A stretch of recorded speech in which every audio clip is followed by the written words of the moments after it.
My name is Bilal, and I am I like to title myself by the name of my faith. I am a Muslim in recovery. I'm a recovering Muslim, and everything happens for a reason. See, I'm the little guy who always thought he was smarter than somebody, thought he was smarter than everybody else. And look, kids have mastered the Zoom and the iPads and the computer. And look at me. If my daughter hadn't have been here when I signed in, I probably, would have had problems with that too. But but for the grace of God that I sit here in the company with my recovering brothers and sisters, and I am, in a word, grateful. I'm grateful for you all showing us the way, showing me the way. And I'm just blessed. I have a feeling of great blessing to Tree of Hope to have invited me back again for this year's jam. And that's what it's all about. Almighty God did not get me sober just so I could think I could ride off into the sunset and enjoy the rest of my life and say, I'll see y'all later, Gator.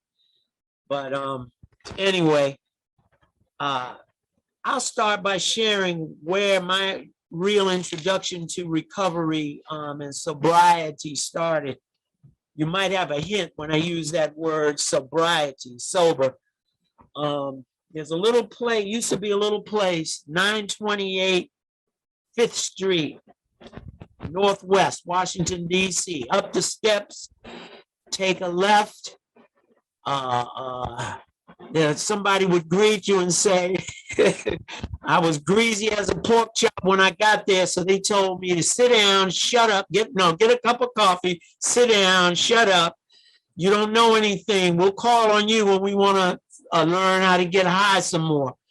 And that was where I was admitted or enrolled in the world famous Metropolis Club. I mean, that AA group is known all around the world. And it didn't take me long to realize I was in the right place, even though alcohol may not have been my drug of choice, but it was my first drug. And I continued through, shooting narcotics, taking pills, smoking reefer. I mean, I did it all. And so, again, I say again, if it wasn't for the grace of God, I would not be here. Most of the people who used like I used, the majority of guys in DC who used like I did, most of them are dead. There's another group of them that are doing life without parole. And the last group and the most blessed group are clean and sober and work in the field.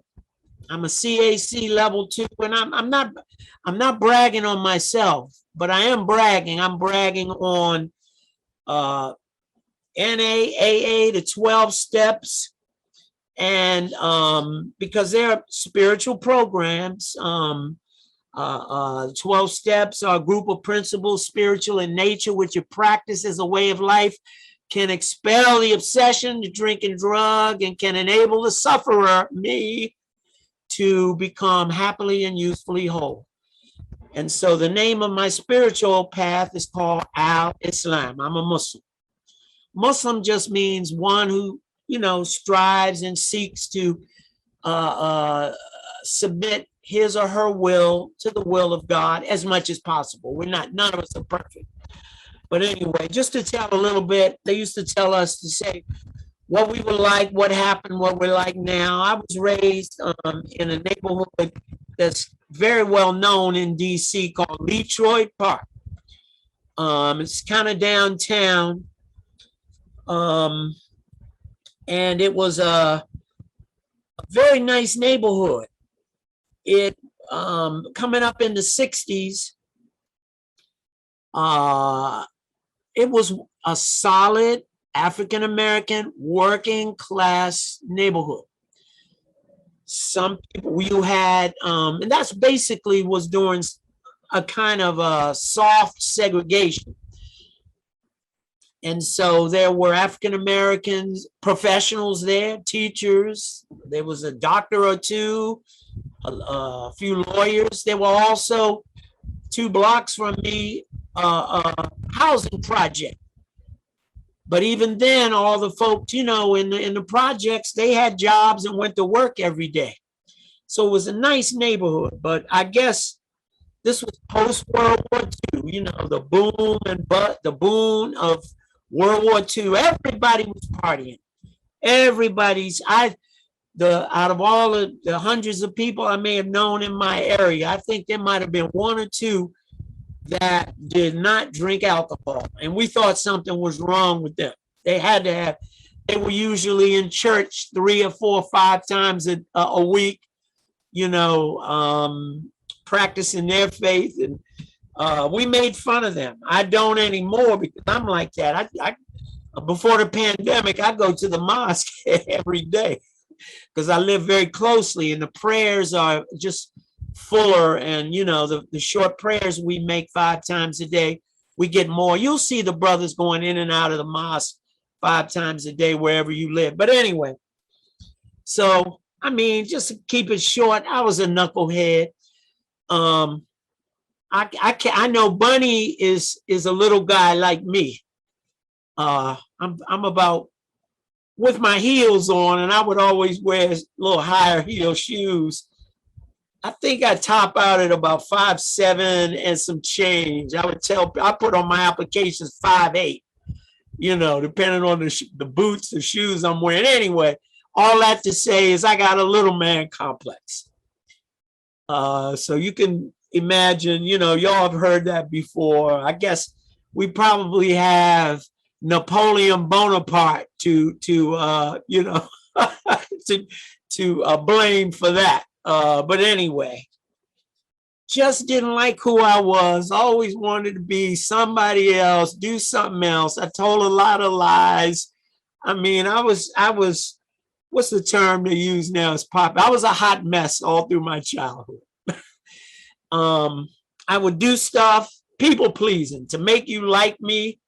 I would steal out of my mother and father's pocketbooks and whatnot. And then I go down, I see one of my buddies, come on, man, walk to the corner store with me. What kind of candy you like? I'm people pleasing at 7, 8, 9 years old.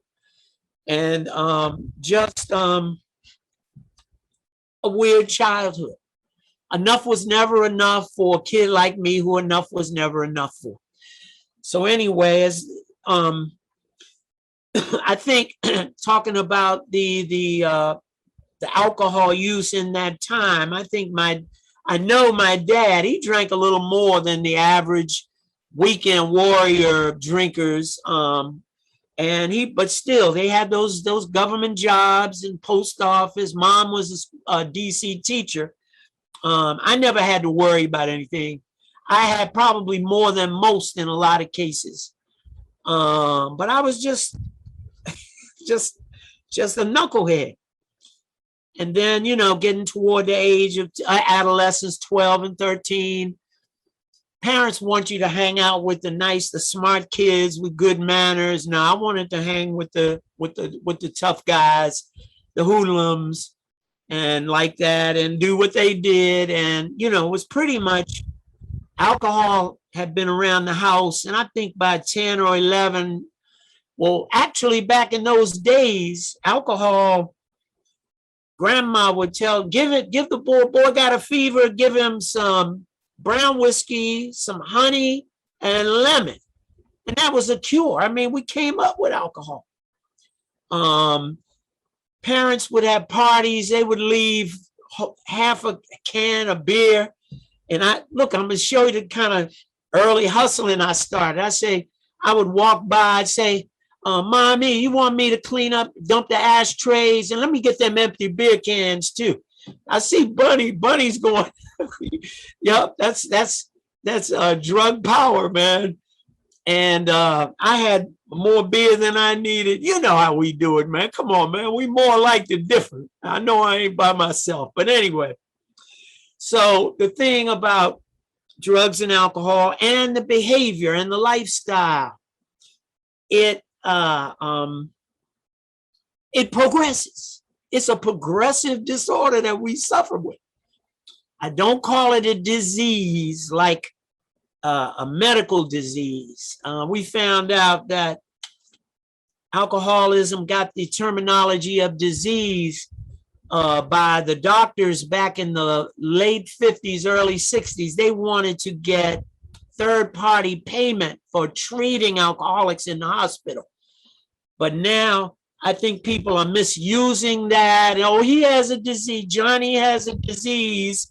And now his receptors, they've all, and we've got to open up an injection salon and have nice background music and, and ask, well, what do you need today? A blue head or regulars today? Or, I mean, we're in the last days of time, dear people.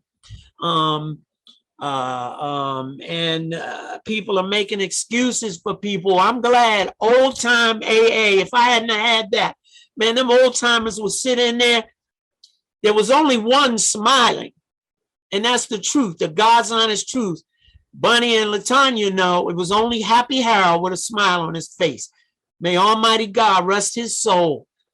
That man was going to meetings till he couldn't go anymore. I'm telling you, don't get me started, because I love that man. That man would pick me up.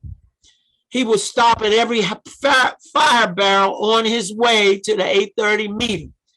But anyway, we all old time AA took, and you talk about me getting mad. There are actually people out there pushing other agendas, and they try to disparage the 12 steps. When to me, I believe the 12 steps are almost like revelation from God for people like us. You can find connections to all of the 12 steps in either the Torah, the New Testament, or the Quran. And we've had study groups doing that. So I take I don't take kindly of, and you'll hear TV programs, they make fun of people going to meetings. But anyway, that is what it is. So anyway, I got to the point where I was shooting dope, shooting coke. Like I said, I was doing everything. And it wasn't for the grace of God. I had one foot on a banana peel and the other in the grave. And the only thing that saved my life on a number of occasions was going back and forth to jail. Back and forth. I was actually so insane. I had robbed some of the runners down on Hanover Street, which was the Wild West of cocaine in DC during the 80s. And they knew who I was. You know why I did that? It wasn't that I was all that thorough. I said, if I rob one of the runners and then he goes and tells Cornell or Tony and them, that would give me enough. I'd be too scared to go back down there. What a bright idea. I still went down there. I would just go at different hours, and I would sneak. I would go down by the alley and look to see if it was nobody that really knew me, then I would go and cop. Same thing uptown, up Dottie's. I got my ass whipped in Dottie's a couple of times, ducking people that I owed money. But anyway, it is what it is. But going to jail saved my life. And I'm going to keep it brief. Going to prison is what gave me the time to detox and to kick, as we called it, and get exposed to Islam. I don't think it's a secret to anybody. A lot of African-American brothers get exposed to Islam in prison and convert. The problem is a lot of them have trouble sticking with the practice of Islam. Islam is very strict on things like you got to be married. We can't have girlfriends, fornication and adultery, and drugs and alcohol. But what I'm saying that to say that when I got out that last time and went to the mosque down on New Jersey Avenue up from Dunbar, there were some guys who I used to get high with, but they had been clean and sober for a few years, and they were Muslim. So it was after Friday prayer, they say, hey, Reds, good to see you, man. Get in the car. And I go, where are we going? He said, don't worry about that.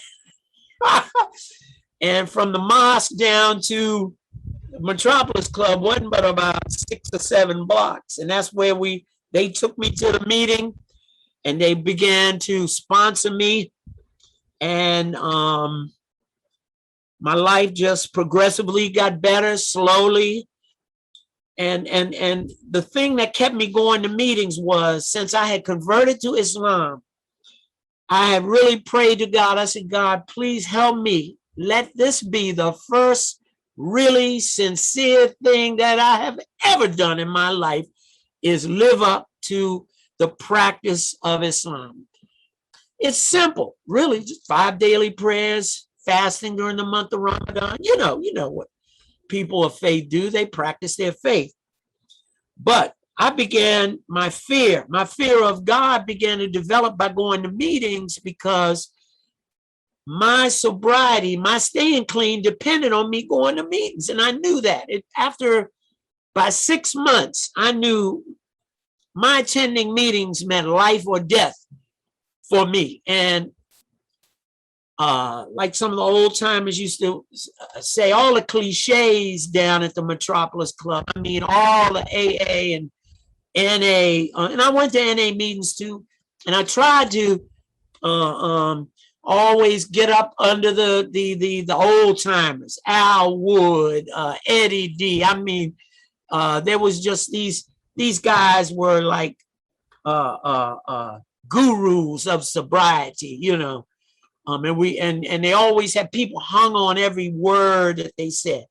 I would used to get to the Metropolis early so I could sit up under Al Wood. Al Wood had his own little section of seats, and we would fight to sit around him near the coffee pot. But anyway, so I'm getting close to about 4 or 5 years, and there were other Muslims in the fellowship, and we would talk at the meeting, after the meeting, and just start kicking the idea around, why don't we have a Muslim-inspired AA or NA or 12-step meeting? And to our knowledge, this was happening with other faiths. We saw online there was a group that had a Hebrew name, and I just got in touch with them and met one of the guys, and the brother said, yeah, we're a bunch of recovering Jewish kids. And of course, there are Christian, evangelical 12-step groups in the houses of worship. So we started the first 12-step Islamic group for Muslims. No, everybody could come in. And I mean, people used to come. When I had anniversaries, we used to meet at Clara Muhammad School out on Martin Luther King Avenue, up from the big chair. I mean, I had speakers like Mark Lyons come, and Happy Harold used to come, and just one day, what's her name? She was at Second Genesis with me. Y'all know her. Bunny and LaTanya know her. Get older. Joan, my sister Joan, and yep, Joan and I hung out there on 7T before we met at treatment. But anyway, she came there because she was in the NA service work, and they had asked her to, since she knew me, go down there and raid that Muslim renegade 12-step meeting. And she served notice on us that we were operating a renegade. She laughs about this now too, because in fact now our group is called Milati Islami, which means the path of peace in Arabic. The path of peace is all over the world. 5 years after we started, the founder started the first group in Baltimore. I started the second group in DC, and then in about 5 years, it had 60 groups all over the United States, and it spread all worldwide. But anyway, Joan said, I'm here to serve. Y'all notice that this is a renegade 12 NA group. You can't do this. It threatens the what's the word in the traditions? You know, it's something she used. And we didn't argue, and we said, you know, we just heard her out. And but we also continue. And last year I had learned from Brother James, Brother Hashim. Y'all know he's Muslim also, Hashim Sutton, James Sutton. He shared on this. I did not know. He said there's somewhere like 300 and some different pathways. You got Buddhists, yoga folks, all kind of different pathways. And I don't think God is mad that the 12 steps have been used in this manner and continue to proliferate and raise us up to spiritually to where we need to be closer to God and our fellow man. And so I'm just so grateful to be, you know, in touch with people like you all. You all are still the ones who save my life one day at a time. We say from prayer to prayer, one day at a time. I guess with coming up on my next April will be 36 years for me. Time is flying, y'all. But it's only by the grace of God. And I remember an old timer, I think when I had my 5th anniversary, an old timer said, look, so you got 5 at my anniversary. He said, you got 5 years now. He said, the longer you stay sober, the closer you might get to your next drink or drug. So keep that in mind. And I never forgot it. Because if you think, you know, people get these well spells, those are very dangerous. Stop going to meetings, stop practicing. And just like Brother Keith said, man, we wrestle with food, emotions, sexuality, just overdoing anything. My parents used to tell me when I was a toddler, boy, can't you calm down? You've had enough. You know, boy, simmer down. I mean, I was, you know, I was off the chain, man. I still am today. I'm actually a Muslim minister, and I still have that same energy, but I put it all into matters of faith and the 12 steps, and God and you people were the beginning of, I couldn't be you got a lot of people running around. They've converted to Islam. That's one of the main reasons these guys wouldn't go to NA or AA meetings. They felt that that was a Christian program. I said, no, it's not. Guys that I sponsor, we may only, since these are like home groups, we only have one meeting a week. I say, man, you better carry your butt to a meeting did you get high every day? They said, yeah. I said, well, then you need a meeting every day.